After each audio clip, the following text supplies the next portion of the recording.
you're watching Asian Television Network. I'm your host, Anita Mahasan, and today we'll be talking about the Sri Sathya Sai organization. And I have a very special guest here.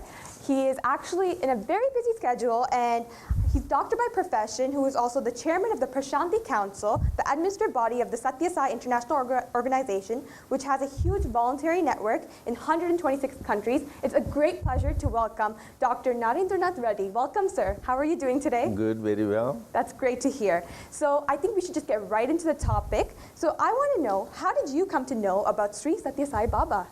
I came to know about Bhagavan Sri Sathya Sai Baba at the age of 5, and my parents took me to see him, and both are sincere spiritual seeker. And my father was a scientist, and I was an agricultural scientist, but he had a spiritual bent of mind, and my mother too was a spiritual seeker. So they took me and my whole family to have the first darshan of Bhagavan Sri Sathya Sai Baba. That is how first I was introduced to Sathya Sai Baba. So maybe you could tell us, what is the core mission and the vision of Sri Sathya Sai Baba? Bhagavan Sathya Sai Baba's life, his message, his ideals, and his humanitarian works can all be enshrined in one word: love. And his life is his message, and his message is love. And the many humanitarian works he has undertaken, and the many educational and medical institutions he has started, all are based on this principle of love. So his main message is, God is love, live in love. So he says, start the day with love, fill the day with love, end the day with love. This is the way to God, is the way to bliss and happiness. Yeah. So his whole mission and vision is based on the love. That's why we call love is the source, and love is the path, and love is the goal. So maybe you could tell me, how does he inspire you? So mainly I was attracted to Bhagavan Sri Sathya Sai Baba by his love and by his teachings. So his teachings are eternal and universal, which touches the hearts, and he has changed my life in quite a bit, where particularly living in the West, we have been practicing in United States of America for almost 40 years. So you know how the hectic life gets, and you are in the tussle of life. And he has shown us the goal where, in spite of a hectic schedule and busy life, you can live a peaceful and calm and happy life. So mainly what he showed was the transformation of the heart. That is how he has touched my life. If you are okay to, can you give me an example of a day when you actually realized that was a moment? So in your day-to-day life, for example, I come across many people where as a physician, I come across and treat the patients. Yeah. So they can encounter many patients who have different kind of problems, and more than the patients, sometimes the families can give you problems. So sometimes they could be very frustrating and challenging. So by knowing Swami and his message, so sending that love to these people who are troubled, so the whole interaction and whole things changes, where there is much more peaceful interaction, and also it touches the hearts of people. I've seen some of my patients, I live in Los Angeles, they come all the way from San Diego, they said they feel this interaction to be very peaceful when they come to our office. I can tell you an instance, one time the patient came, her blood pressure was very high, and she had many problems. So I used one of the quotations of Bhagavan Sathya Sai Baba when she was leaving, don't worry, be happy. Yeah. So I didn't put her any blood pressure medication. After I said, just go on repeating this. After a few weeks, she came back for a follow-up. Her blood pressure was normal, and she said she was just thinking about don't worry, be happy, and without any medication, her blood pressure was normal. And then subsequent visits, she brought me a toy bass fish, which when you press a button, it sings, don't worry, be happy. So just little kind words and how it touches people's hearts. That is what Baba has showed me. So just little extra, little empathy, compassion in what we do. Instead of just being a scientist, you include that art of healing with love and compassion. That's great how you inspired her as well by saying those lines. My next question is actually, so there are many spiritual organizations out there. Maybe you could tell me how this one is actually quite unique from the others. So the main uniqueness of this Satsai spiritual organization is main emphasis is based on human values, universal and eternal message. It is transcends any gender, race, religion, or language. So because Bhagavan Satsai Baba says there is only one religion, religion of love, and only one language, language of the heart. So he emphasizes on the universal principles which are applicable to people of any living any place of the world. So his main message is how to practice these human values, like mainly the fundamental 5 human values he talks about is Satya, Dharma, Shanti, Prema, Ahimsa. That is truth, right conduct, peace, non-violence, and love. But the fundamental underlying principle of all these things is the love is the underlying principle. So as he says, love in thought is truth, love in action is right conduct, love in understanding is non-violence, love in emotions is the peace. So fundamental principle he is teaching is when we love, all these other things are practiced. That is the main fundamental difference. And here we are not here proselytizing, trying to convert somebody into this, because these basic values are universal to all faiths and religion. So Baba often says, if you are a Christian, we want you to be better Christian. If you are a Muslim, be a better Muslim. If you are a Buddhist, be a better Buddhist. You don't need to convert anything. Whatever you are doing, as long as you is based on the human values,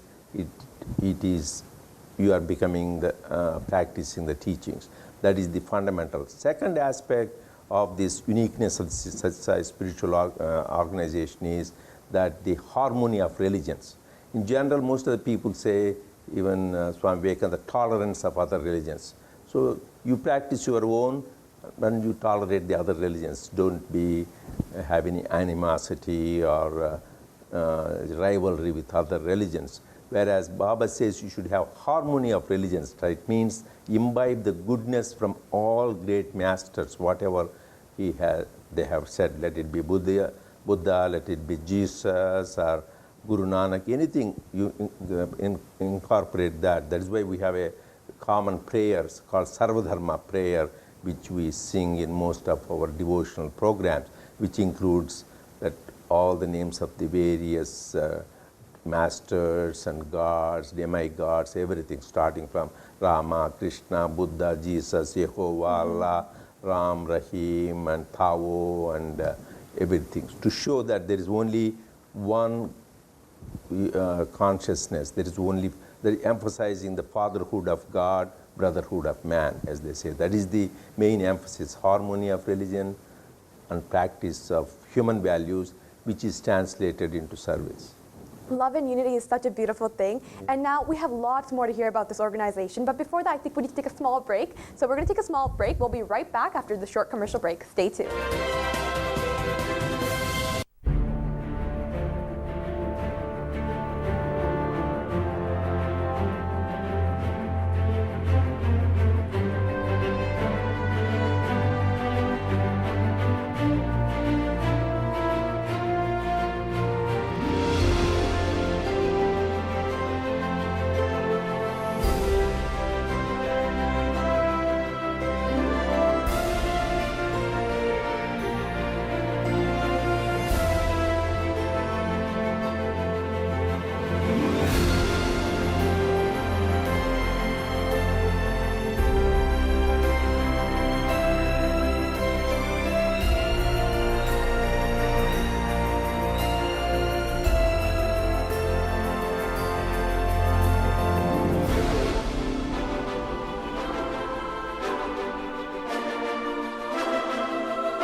வாராவின் பாட்டுக்கு பாட்டு.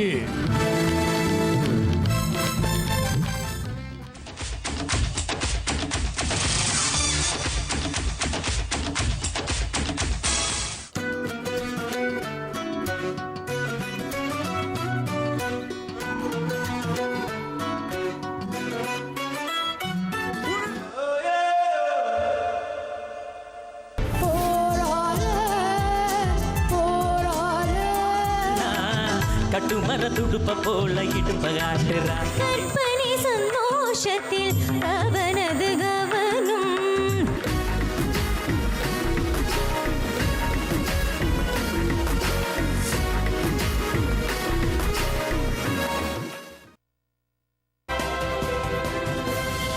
We are back, and we're talking about the Satya Sai International Organization, Canada. And so my next question to you is, Satya Sai Baba's missions and visions, how do they connect with the Canadian visions, and like how does it connect with our local community? So it would, as I said, it would connect with any community and also in the Canadian community. So today I happen to be visiting the Satya Sai School of Toronto, where we saw the children there going to the school, and also met the teachers. And I was pleasantly surprised and very happy to hear that it is rated as the top school, #1 school of the 3,037 primary schools in this province. So, and the main emphasis is there's an example of education institutions, not only on academic excellence. I heard they scored high in mathematics, reading, and everything, but the character development. So, Bhagavan Satya Sai Baba emphasizes in education not only its importance is academic excellence, but the excellence in character development. In brief, what the 4 main principles of Baba education is this. Number 1 is the end of education is character. So here, whenever anybody really educated, the shows in your character development. Second is purpose of education. Baba said is not just take a livelihood. Most of us go after degrees, BA, MA, or anything, just to get a livelihood. But it is here, it says purpose of life is for life. That means you should show your purpose, just to make so that you are tuned with a higher consciousness.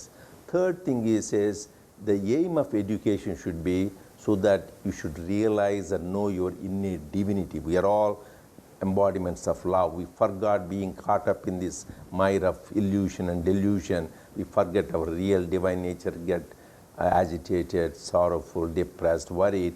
So just go back to the source, and the education should show that values. Even though secular education has a role, but you should never forget the real aim of education. So that is he has shown. So that is how he started a small school in Puttaparthi, and then subsequently that became a big university.